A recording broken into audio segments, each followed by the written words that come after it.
होती है जब आप अपने आप में दिखाते हैं now is the time, now is the time, no more complaint from anyone, ठीक पीपल है। अंडरस्टैंड। Thank you. ठीक है, मैं आपके पास आता हूं। मैं यूके देवनाथ जी से भी एक रिएक्शन लेता हूं। देवनाथ साहब, अब देख तो रहा होगा ना अमेरिका कि ये तो है कि अमेरिका के बिना इंटरफेरेंस के आईएमएफ ने पैसा दिया नहीं होगा पाकिस्तान को, ये चीज तो क्लियर है। अब लेकिन अमेरिका को भी दिख रहा होगा ना कि कहां पैसा लग रहा है। अब वो कह रहे हैं कि जो हमारे शहीद हैं, अब शहीद कौन थे वो तो हमने देखा, आतंकियों के जनाजों पर पाकिस्तान के झंडे लिपटा के उनको सैल्यूट मार रहे थे, सलामी दे रहे थे। वो सलामी से मन नहीं भरा अभी शहबाज और मुनीर का। अब उनको 1-1 करोड़ देने की बात कह रहे हैं, अपने शहीदों को 1-1 करोड़ देंगे हम, और वो आईएमएफ के पैसे से देंगे, उनके पास तो है नहीं पैसा। जी हाँ, पाकिस्तान की आबोहवा शुरुआती दिनों से ऐसे रही है कि उन्होंने भारत विरोधी कार्रवाइयों को बढ़ावा देने की कोशिश की है। आजादी के बाद से ही हम देख सकते हैं। 47-48 में उन्होंने अपने कबाइलियों को कश्मीर के अंदर भेज दिया।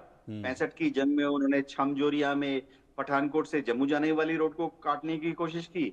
71 में पश्चिमी वेस्टर्न फ्रंट में उन्होंने मुंह की खाई, लेकिन फिर भी पहला प्रीएम्प्टिव स्ट्राइक तो वो उन्होंने हम पर ही किया था 1971 में। 99 में देखा।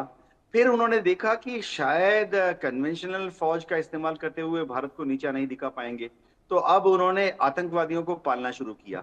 इसके लिए उनको सबसे बड़ी सुविधा ये हो गई कि जब अमेरिका को अफगानिस्तान में रूस को हराना था, मैं 70 और 80 के दशक की बात कर रहा हूं, तो उस वक्त अमेरिका ने बिलियंस ऑफ डॉलर्स का हथियार और दूसरे सामग्री पाकिस्तान को दिए कि आप इन दहशतगर्दों को यानी तालिबान को तैयार करो और अफगानिस्तान भेजो, जो कि अफगानिस्तान में रूस को हराएंगे। यहां से पाकिस्तान के जो हुक्मरान हैं उनको तीन चीजें हो गई। एक तो उनको ये आइडिया हो गया कि दहशतगर्द जो हैं वो एक पॉलिटिकल टूल के हिसाब से दूसरे देशों पर यानी भारत पर दबाव डालने के लिए इस्तेमाल हो सकते हैं। तो उन्होंने कर लिया कि भाई instrument of terror as a state policy. दूसरी चीज हो गई कि ये जो दहशतगर्दों की जो पीढ़ी इन्होंने खड़ी की थी, पहले अफगानिस्तान में रूस को हराने के लिए अमेरिका ने फंड की, और बाद में इन्होंने दहशतगर्दों की एक और पीढ़ी तैयार की 90 और 2000 के दशक में कि अमेरिका को अफगानिस्तान से खदेड़ने बाहर खदेड़ने की। तो ये जो इनका एक्सपीरियंस कैडर होता है, जो बच्चे लोग उस वक्त 1970-80 के दशक में 20 साल के थे, अब वो परिपक्व मैच्योर कमांडर्स और एक्सपीरियंस लीडर बन गए हैं। उनकी उम्र हो गई है 50-60। तो ये लोग बहुत ही हाईली प्रोफेशनल हैं, मैच्योर हैं। ना सिर्फ हथियारों का इस्तेमाल जानते हैं, वरन वो टैक्टिक्स जानते हैं और जानते हैं कि एक साथ से 20-40-100 काडर को कैसे आगे बढ़ाना है। अब पाकिस्तान क्या कर रहा है, ये जो आपने देखा कि दहशतगर्दों के साथ पाकिस्तान की सरकार इतनी मजबूती से खड़ी हुई है, जैसे कि कर्नल त्यागी ने भी बताया, इसका सबसे बड़ा कारण ये है कि पाकिस्तान को अब तो पता लग ही गया, सिंदूर के बाद तो अब उनको पता लग ही गया है कि वो अपने टैंक तो बख्तरबंद गाड़ियां और F-16 JF-17 से वो भारत के सामने कहीं नहीं टिकते। तो अब से उन्होंने और ज्यादा मजबूती से सोच लिया होगा कि बस एक ही लास्ट तरीका है डूबते को तिनके का सहारा, कि और दहशतगर्द बनाओ और आतंकवादी बनाओ, उनको भ्रमित करो, चकित करो, कंफ्यूज करो, जिहादी नारा दो, हथियार दो और कश्मीर में भेज दो। ये उनकी पॉलिसी और ज्यादा मजबूत हो जाएगी। जी ठीक है, मैं आपके पास वापस लौटता हूं। कुछ और इन्फॉर्मेशन मैं ग्राफिक्स के जरिए अपने दर्शकों को दे दूं कि आईएमएफ की हम बात कर रहे हैं कि किस तरीके से जो इंटरनेशनल मॉनेटरी फंड है उस पर पाकिस्तान पूरी तरह से निर्भर रहा है। बार बार आईएमएफ लोन पाकिस्तान को देता है, वो लोन की रीपेमेंट पाकिस्तान नहीं कर पाता है, लेकिन फिर भी पाकिस्तान को लोन मिल जाता है और उस तरीके से पाकिस्तान कर्ज के जाल में डूबा हुआ है। 1958 से ही आईएमएफ से पाकिस्तान कर्जा ले रहा है और लगातार ले रहा है। 1965 और 1971 की जंग के बाद और हालत पाकिस्तान की कमजोर हुई। 2007 तक पाकिस्तान पर जो विदेशी कर्ज है वो बढ़कर 43 अरब डॉलर पहुंच गया था। 2008-2010 के दौरान आईएमएफ से 2 अरब डॉलर से ज्यादा की एड पाकिस्तान को मिली। 2 अरब डॉलर और 1.06 अरब डॉलर की 2 किस्तें एसडीआर से उसको मिली। कोविड के दौरान भी पाकिस्तान ने कई देशों से कर्जा लिया था।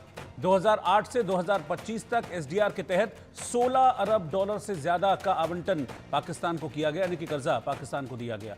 और वर्तमान में प्रेजेंट की बात करूं तो सरकारी कर्ज जीडीपी के लगभग 75% के स्तर तक पहुंच चुका है। ये है, यानी कहते हैं ना कि गले तक पाकिस्तान इस वक्त कर्जे में डूबा हुआ है।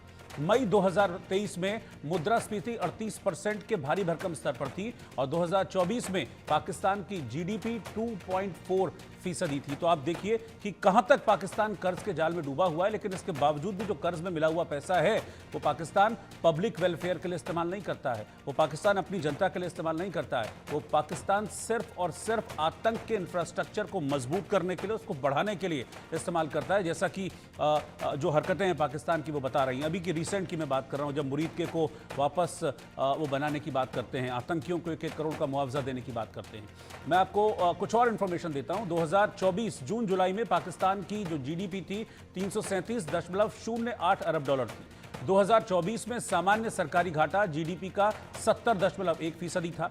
2025 तक कर्ज जीडीपी के 73.6% के स्तर तक पहुंच गया था और 9 मई 2025 को इंटरनेशनल मॉनेटरी फंड ने 2.40 अरब डॉलर का जो कर्ज है वो मंजूर किया पाकिस्तान के लिए। लगभग 20,000 करोड़ रुपए के कर्ज से पाकिस्तान को राहत मिली है। अभी ये तो कर्जा है, अभी मिला है 2-4-5 दिन पहले, 9 मई को। पहले तो ये था कि मिलेगा या नहीं मिलेगा, क्योंकि पाकिस्तान आतंक पर बहुत बड़ी तरीके से एक्सपोज हुआ था और भारत की जो एयर स्ट्राइक थी उसको पूरी दुनिया ने देखा था। उसके बाद इस तरह की चर्चा थी कि पाकिस्तान को ये कर्जा मिलना नहीं चाहिए, क्योंकि पाकिस्तान इससे सिर्फ और सिर्फ आतंक को मजबूत करेगा, लेकिन फिर भी ये कर्जा पाकिस्तान को मिल गया। ऑपरेशन सिंदूर के दौरान दुनिया ने पाकिस्तान का वो घिनौना सच फिर देखा है, जब मारे गए आतंकियों को विदाई देने पाकिस्तानी सेना के बड़े बड़े अफसर उमड़ पड़े। स्टेट स्पॉन्सर्ड टेररिज्म का ये बहुत बड़ा सबूत है। हम भारत और अपने नागरिकों को किसी भी खतरे से बचाने के लिए लगातार निर्णायक कदम उठाते रहेंगे। भीख मंगे हैं ये लोग, यकीन मानो ऑफिशियल भीख मंगे हैं पाकिस्तानी।